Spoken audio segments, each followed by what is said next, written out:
you've used the term global jihadist movement and thus identified the global jihadist movement as the focus of America's fight against terrorism. Isn't it a fact that the global jihadist movement is very closely linked to the teachings of Wahhabism? Yes or no? Yeah, I would say they draw inspiration in a perverted sense, but yes, I would say, and Robert may want to elaborate on that. But the two big global jihadists are Al Qaeda and ISIL. And they draw their inspiration from the Wahhabi strain of Islam, isn't that correct? Yes. And the Wahhabism is a 18th century offshoot of Sunni Islam, which began in the land that has come to be known as Saudi Arabia. Isn't that correct? Yes. And Wahhabism seeks to purify Islam by getting rid of a number of human behaviors and practices that it considers to be sins against Allah. Correct? Correct. And Wahhabism is a strict, fundamentalist, highly intolerant strain of Islam. Correct? Yeah. Correct? And now, isn't it a fact that the Saudi ruling monarchy derives its legitimacy by reliance on the ideology of Wahhabism? You want to? The Saudis are riding a tiger. The Saudis are riding a tiger. So if you will answer what my I'm question, saying, isn't it a fact? No, I wouldn't put it that way. I would say it's not a fact that they depend solely on Wahhabism for their legitimacy. They derive legitimacy from a variety of things. One of them is Wahhabism, but it is not the only one. Well, is it fair to say that Wahhabism is the state-sponsored religion of Saudi Arabia?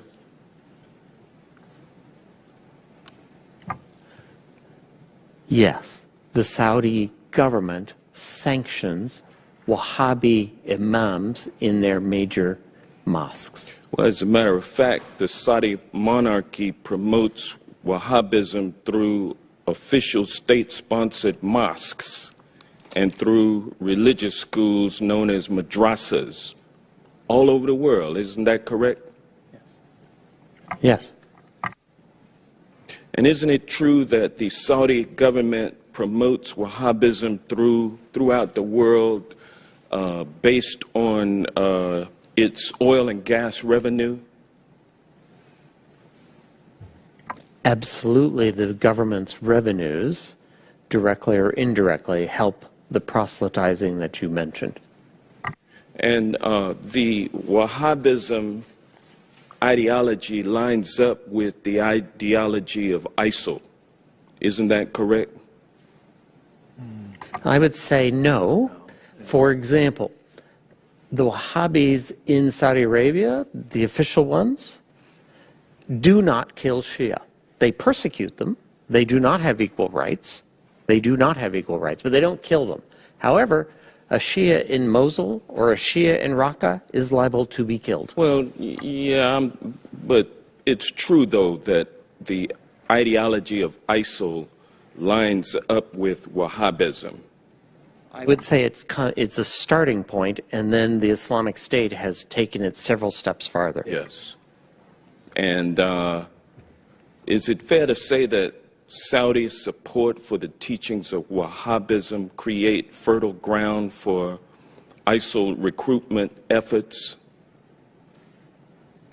I think Saudi promotion of Wahhabism is absolutely a problem in terms of Islamic State recruitment.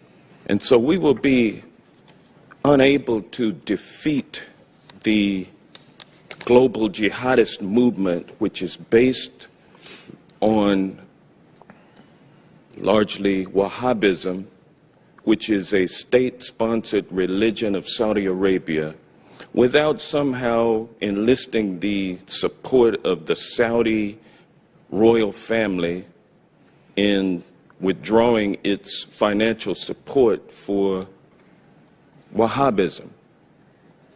Is that a fair assessment? So in the discussion we had earlier about dealing with radicalization in the first place, this is what you're talking about, right? I think Saudi Arabia is a center of where that needs to take place. So there needs to be a discussion with the Saudis about their support for Wahhabism and how it should be treated and how they should think about it. So absolutely right. What was the latest amount of arms that we sold to Saudi Arabia? The latest shipment, I think it was, what, $100 million worth of arms?